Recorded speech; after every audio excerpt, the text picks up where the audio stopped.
Welcome to another Nyrdcast Interviews. This is Jay, and a few weeks back I was able to go to Good News Brewing in O'Fallon, Missouri. I sat down with the owners of the brewery, and we talked a little bit about the brewery itself, how they got into brewing, and the fact that they're a Christian brewery and how that ties into what they're trying to do.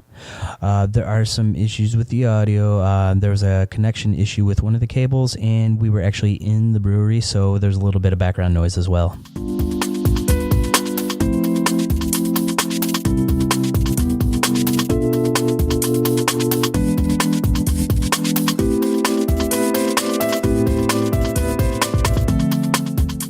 All right, so we're at Good News Brewing with... Hey, this is Dan Tripp. And there's a Matt Fair. And they're the owners, so let's get right into it. How'd you guys get into brewing? Well, let's think. So I've been brewing for this for quite a while. Got a home brewer kit, one of those Mr. Beer kits. Oh, yeah. Got that for Christmas and was really excited to do it and got it all set up and realized it was a lot of cleaning, and then it sat there for a while. Did my first batch, got it all prepped, got it going, set it in the basement, and let it sit there for probably about a year or two. Oh, wow. Started growing some mold on it and never did anything with it, and eventually just dumped it down the drain. So then one day I was just driving in the car and I heard this ad on KC about home brewing, and there's a homebrew supply store here in St. Louis. Yeah. So I was like, I got to check this out. So I went there and checked that out, learned how to, that you can actually do these in 5-gallon buckets, and was reading the reviews, and people were saying that they make beer better than that can be bought at the store. I was like, I got to try this. So did all that, did all the research online, and made my own first kit, and it wasn't very successful. Yeah. But then tried another one, and that one wasn't successful. But by my third batch, it's like, hey, this is actually drinkable, and it's pretty good. Yeah. So my wife's not a beer drinker, and I kind of started the same way. Yeah. And one of the first ones I did was an IPA. And so she tasted it, and she's like, this is good. And then never tried a beer again of mine. And we went to a festival, and there was an IPA there, and she tried it, and she's like, you're a lot better than I thought.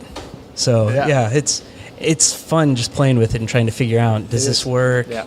So. Yeah. Actually, I never heard your story. Like, actually, how you actually started. Like, I know we joined together, but I never heard back before. I started out the same way back probably 25 years ago now with the Mr. Beer kit. Played with that three or four batches. Was impressed. Got away from it for probably 10 years or so, and then wanted to get back into it. So I started doing the extract kits. Mm-hmm. Smaller stuff on the stove, and they were coming out okay. But always had the desire to do all grain. Just felt it was a little challenging until I met Dan, and then he was already doing the all grain, and took that as a challenge to ramp up. And if he can do it, I can do it better. Oh, yeah. So how did you guys meet? Well, first off, 25 years ago. You've been brewing 25 years? Yeah. How old does that make you now? Jeez Louise. So we were doing a Bible study, and Matt joined my Bible study, and as he said, I was doing all grain brewing. It was technically electrical brewing. It was pretty dangerous electrical brewing. I wired up my own system. I'm surprised I really didn't burn the house. I'm no joke. I actually had one little electrical fire one time, but just melted some circuits. But I had an electric brewing system in the basement, and I showed him what it was, and it was basically just a 5-gallon aluminum bucket with a little 110-volt element in there that would heat it up and can do that. And so got okay with it, but I mostly brewed over at my friend Archie's house, and he was doing big 15-barrel batches, so doing that. And so then Matt was interested in brewing, so I said, hey, let's go over to my friend Archie's house, let's brew with him a couple times, and then he learned to do it, and then kind of just went from there. So then how did Good News come about? Wow. Well, Good News was about, started with myself and Dan and Josh brewing in the basement together. At the same time, Dan and I were doing a Bible study on a book called Flesh by Hugh Halter, and we got inspired to tie in our brewing to our church group. Hugh Halter had a pub in his house, and he'd invite people in and just kind of hang out and wait for conversation to come about to share the good news. So we decided that once a month, the study group would meet at my house where we had the brewing system, and we'd invite people in that weren't part of our Bible study, small group, and just kind of wait for conversation, have fun, hang out, Yeah. drink beer, make beer. Whenever conversation came up to share the good news, we would. That's where that's behind the scenes what brought us to it. We still didn't have that name at that point. Well, you guys were you going to be fellowship at first and then change it to Good News? No, we so how we got the name was we were brewing in Matt's basement, and we always knew we wanted to go pro. We always knew that from the beginning. It was like, one of these days we're going to own a big brewery, and let's get this one barrel system. Let's practice it. Let's learn how to do it. And we were at Design to Brew, which is our homebrew supply store in Winghaven, and we had a good relationship with the owners there because we bought a lot of them. We were like one of their number one customers. And there was a space next door that was for rent, and I just said, hey, like, I'm just curious, like, how much does a place even cost for rent? Like, we're looking at starting a place. And she said, well, why don't you guys brew with us? We are getting a new liquor license, and we're going to start selling beer. Why don't you brew with us, and we'll have it on tap? And we're like, well, how do we do that? She's like, well, all you got to do is just get a name, form an LLC, and we'll call it Collaboration Brews. So, like, all right, let's figure out how to do that. So we went back and forth, and were just texting all kinds of messages of, like, well, what kind of names we could have. We wanted to do something that was out of the box, forward thinking, and Matt came up with this idea that it was a unique name, and I looked it up, and it had something with like something about bad or waiting for, like, I can't remember what it was, but I replied to the text, and I was like, that means this, but at this exact same time Josh was at the hospital when he was waiting for good news about his unborn baby, and so he threw out the good news. And that resonated with me and Matt, and we just knew right away, like, that was the only name that we said that fit for who we are, and that's what stuck. Yeah. So how did you meet Josh? I know he's not here to talk with us right now. So Josh had worked for me for a number of years. I'm a service manager at a Honda dealer, and Josh started out as a porter for me back in 2007. And then worked his way up to service advisor. Have been service advisor with him up until January this year when he became the full-time brewer. Okay. In my denomination of Christianity, they don't condone drinking. So it's not talked about at our church because there's a lot of us that do. But have you had any opposition to this as a Christian-based brewery? Yeah, we have. We posted some things on Facebook. We have Bible verses, and some people have said very few people comments that they wouldn't visit a place. More about like how dare you trying to sell beer in the name of the Lord, or things like that. Very, very few. Okay. It's actually kind of been the opposite. We've had a lot of praise of people who will come in and sit down and talk with us, and they get to hear our story, and we tell them what we're doing, and we say that we're trying to partner with churches and someday have a whole new church movement. And they realize, like, wait, good news means the good news? We're like, yeah. And they're like, oh. Yeah, it just clicks. Yeah. Clicks. They're like, that's great. That's awesome.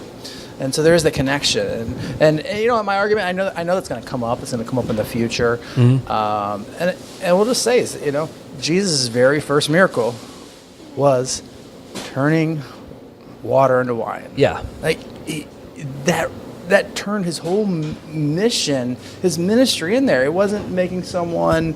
He started the party. Right. The party was getting lame. They weren't prepared. They didn't know what to do. He turned the party around and made the event, and that was his springboard into his entire ministry, which led us to where we are today. Well, and the Bible talks about doing it in excess is the problem, not just getting together and hanging out and fellowship. Exactly. So, and you guys do Bible studies, and you did a Christmas Eve service, right? Absolutely. And how was the turnout for that? It was fun. I was standing room only. It was really great. Yeah. I was disappointed. I wanted to come up for it, but we had service at the same time. Yeah. So sure. Yeah. I mean, and our goal is not to take away away from the church. Right. That's not, we love the church. We support the church. We both participate in church services. But we get the opportunity to talk about Jesus here more than I would imagine most Christians do every single day. Right. Just through a few conversations with us here at the bar, people get to ask, what is the name Good News? Well, here, let me tell you. Right. And so have you got people that came in and started following Jesus? Or do you not know that? I mean, have you not built up enough We know regulars? that at the Christmas service we had 2 people who came in that said that they wouldn't normally step foot in the church. Right. They came in by themselves. They were quiet. They kind of stuck to themselves. But at the end, they thanked us for having it and said that it was something that they really needed. They just had nowhere to go. Right. So this was the place for them. And that's what we're all about. If we do anything and we only touch one life, that's worth it all. Oh, yeah. So did you have a minister come in, or did you guys handle it yourselves? Yeah, we handled it ourselves. So Did you? I did the service. We the challenge was where do we find someone who's going to play music on Christmas Eve service that has a Christian musical background. Well, luckily we found that guy at the bar. He's one of our regulars who plays regularly at one of the some of the churches, and Jeff Mozingo is one of our friends at Mozingo Music, and so. Yeah. He helped us out, and we had a great turnout, and we led it. But that's not our. We've got goals in the future, and we're still trying to figure out what that relationship is with the church and us. But we know that is definitely a goal. As Matt said, there are people who are never going to step foot in a church. Right. Just bottom line, that's just what it is. Unless it's a wedding or a funeral, maybe Christmas. But some of those guys aren't even going to step foot on Christmas Eve. They're just not going to. And there's a lot of, I call them unchurched people. Yeah. People who were greatly involved in the church, and something happened to them. Something, an experience, usually negative. Yeah. But they turned away, and they're not. They've kind of lost their desire to go to church, but I believe they still have that desire to be part of a community, to fellowship, to be missionary, and we want to try to figure out how to bridge that gap. How can we join all of our forces together? That we need to stop trying to do things on our own and work together to solve that problem. All right. So I saw you guys also did a Bible study. How was the turnout for that? We haven't started that yet. This is a friend of ours who's starting out this Friday. This Friday, right? She was looking for a place to have it, and so she asked me if we could have it here, and I said absolutely. That's what we're about. That's awesome. I'm glad to find a place like that we can come and hang out and do something like that out in the public, because it's kind of hard to find outside of a church sometimes. Yep. Yeah. Okay, so We're also in the process of putting together an Easter service are you? too. Yeah. Okay.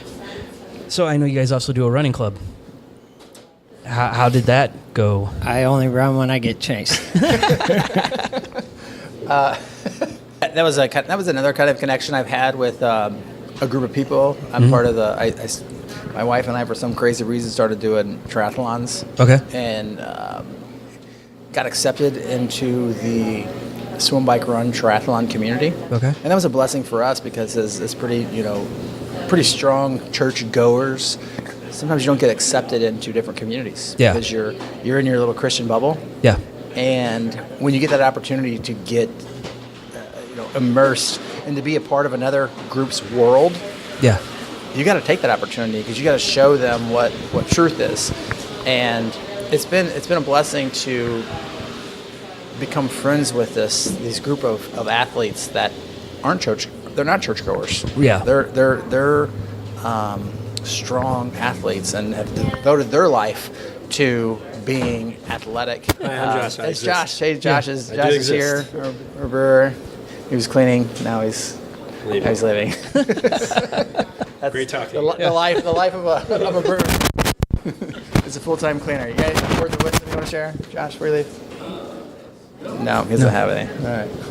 All right. So being part of that community, they also love beer, which really helps because they're some of our best customers that they come in here. And so then we had an opportunity. The new running store here contacted us and say, hey, there's these pub runs that people are doing across the country, and we'll bring some sponsors in and do this pub run. And so I definitely want to see that relationship grow and happen. Definitely want to have this connection of fitness and good craft beer. That especially mountain bikers is another area of connections I want to connect. People who mountain bike love craft beer. So when it warms up in the spring, you're going to start that back up? Absolutely. Okay. I missed out on that. I really wanted to gum up for it, but it's hard sometimes with kids. Yep. So you guys are going to be opening a coffee shop, right? A roaster? Yes, absolutely. So how's that going? It's going well. It's really the momentum is in place. We opening this place was definitely a challenge here. It took a lot of work. We did the majority of the physical labor, took on all the emotional labor of it as well. And our hazelnut coffee milk stout is one of our top-rated beers on Untapped. And once we got the reviews from that, we decided, like, all right, let's this is fun. Our long-term goal is to build a bigger brewery because we just can't supply enough of our beer on our own. Right. So we said, let's open a coffee shop. Yeah. And so that's what we're going to roast our own coffee for that beer. Yeah. And ultimately the goal is to get that beer out of production because I think that's one that's going to do well on the shelves. Yeah. And on markets. It's a beer that no other brewery is making a beer that I think that is good of a coffee stout. Right. So I think we'll be able to make it even better and control the production of it and the cost of it if we're roasting our own. Right. So what's the plan with the coffee house then? I mean, I saw that you're going to have your beer on tap there too. Yep. So it's called Alpha and Omega. So we're sticking with that Christian theme. Yeah. And my wife will be taking over the day-to-day operations of that. And she came up with the name. And her idea was that, it's begin and end your day with good news. So the idea is that during the day, we'll have our coffees, we'll have our espressos, we'll have our cold brews, our cold brew on nitro, some other tea drinks. But then we'll transition overnight to we'll have beers. We'll have our Good News. We'll have our Good News coffee stouts. We'll have hopefully our other main beers that are our, I guess, flagship beers that are going. So we'll have all those beers. We'll even have a liquor license. So we'll do some espresso martinis.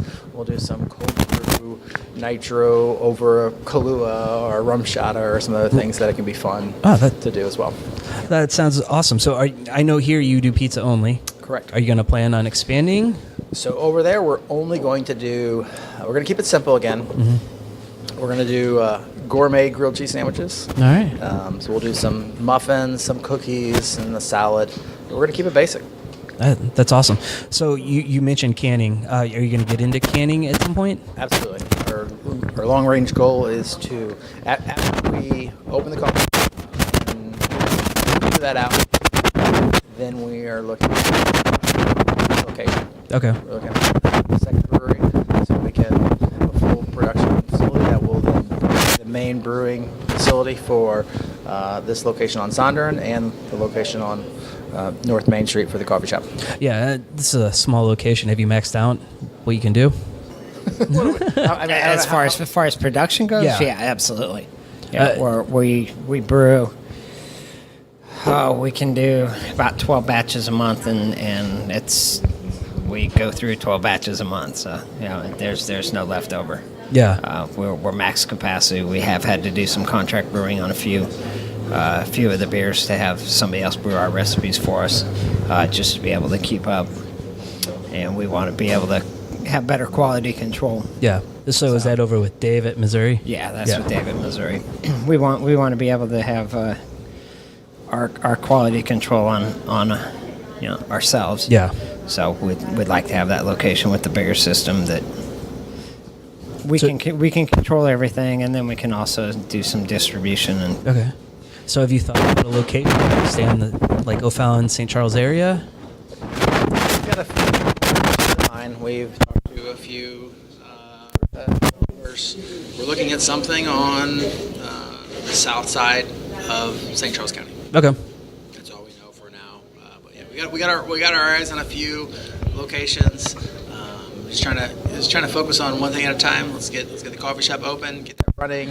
As soon as that's open, we're hitting Southside's pretty wide open right now. You got exits over there, and that's about it until you get to Washington. So, here, what are your favorite styles to drink? All of them. It tastes very stated. I'll come in, and one beer is my favorite, and that's what I'll drink. And the next day I'll come in, and it's something else, and that was my favorite yesterday. It's not my favorite, and it doesn't taste as good that day. There's other days I'll come in, and everything tastes good. And Yeah. it's just work your way down the line. Oh yeah. So it's not like I'm a stout guy or an IPA guy. I know people like that. So Yeah, a lot of people are. And we try to be pretty broad range of things on tap. yeah, Because a lot of people do only like stout, only like IPAs, or only like the lighter things. But then there's other people that just want to experiment. Yeah. We get a lot of people that they don't order a full beer. They Yeah. order 2 or 3 flights so that they can try everything. oh yeah, Yeah. And then maybe at the end they'll order for full beer their favorite. Yeah. But you? The same way. I mean, Yeah. we're not biased. Yeah, If it's beer, I'll drink it. I mean, there's a few styles that I'm, a little hesitant Yeah. to grab, but usually the sours, his pepper beers that he makes all the time. love the sours, I'll- love the peppers. I'll I was try going to it. ask that. Are you going to have sours lined up? I mean, that's one of the big things right now.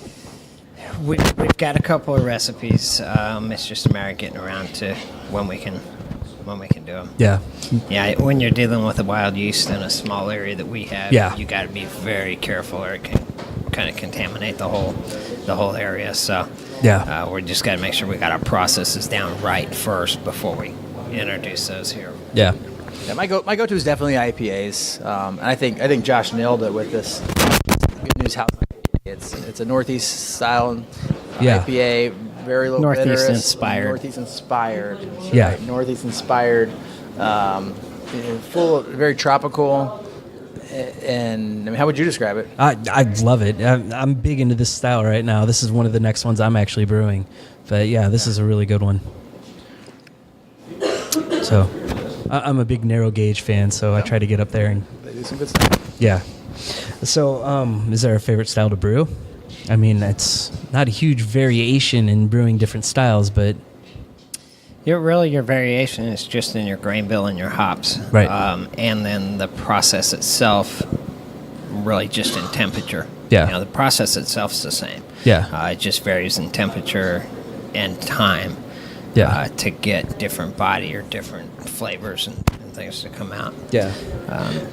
So what would you say your flagship beer is right now? So our goal is that our if you come to the brewery, you'll see these beautiful signs here, and you've got and then black, our Belgian white, our Perfect Storm Pale Ale, our Dirty Laundry Brown Ale because we're next to a laundromat. Yeah. Our Good News House IPA, and then our Hazelnut Coffee Milk Stout. Okay. Our goal is that eventually these beers are always on tap, no matter where you are. Yeah. You go to the coffee shop; those are going to be there. You go to the next brewery; those will be there. Then the other ones will be, the seasonals, the experimentals, just the one-offs and things like that. But those beers, we call them gateway beers. Yeah. Because we get a lot of guys that come in here and say, hey, "What's the closest thing you got to Bud Light?" Yeah. We'll usually say the water. But then we'll lead them. We'll lead them through that flight, that sampler. It's Give them a- the Belgian white. A lot of our recipes have been developed with the Bud Light drinker in mind to Okay. convert, help them get into craft beer. So we built our recipes kind of like a ladder, one Yeah. step at a time. And when you come in, say, wait, what's closest to Bud Light? Belgian white. So That's first step on the ladder. Then we go to the Perfect Storm. Yeah. Pale ales, second step on the ladder and up. So yeah. So I mean, you're a brewery, but I know a lot of places will carry other beers. Have you had people coming in looking for other stuff? Not really. We will do some other guest taps, but that's our goal is to have only our beers on tap. Right. That's what we are. We're a brewery. We're Yeah. not a bar. Yeah. Do you guys want to plug yourself? Website, social media, anything? Yeah, I mean, check us out. Our Facebook page is probably our most active site that we use. We try to post all of our new new beers on tap there. Yeah. That's definitely probably the best place to reach us. Check us out. We have a really cool patio that we just built this past few years and this past few months. We have garage out there. We're really looking to do wedding rehearsal dinners and birthday parties and special events. It's been great. We can usually hold about 75 people out there, and we do a great deal with our wood-fired pizza. And people have gotten just great feedback from it. The coffee shop's going to be Alpha and Omega. That's already on Facebook too, right? Yeah, we have that on Facebook right now, and the goal is that will be open this summer, as long as we get all of our city approval. Yeah. And you said you worked out with the church, the parking. Yeah, Assumption Church has helped us out to. It's a small location. It's not even a half-acre lot. Yeah. So we're doing a drive-through. So trying to fit all the cars in there. Yeah. And the turnaround radiuses for the drive-through took up the majority of the parking. And Assumption Church is excited about us. They're looking for places to have Bible studies and have small groups meet. And we said we'll have a place for you. That's awesome. Well, thanks, guys, for taking time out and talking to me. Thank you. All right.